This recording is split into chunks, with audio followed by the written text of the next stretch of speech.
This thing's smashed. Wheels are locked. I have no key. Car accident. I don't want to shake it off. So I'm using the second snatch of the chain to hold my original snatch over. It's fed up to the winch.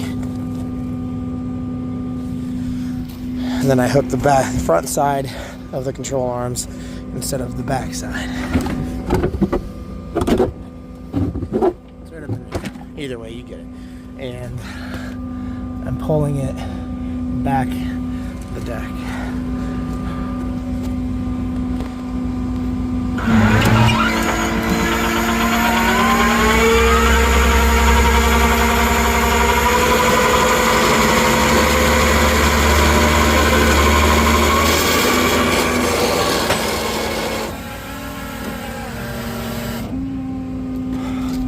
Another 8 inches. Okay, that off. I can unhook. Now I can wheel chock it back here, slide the deck out, shove the fronts, push it back the rest of the way.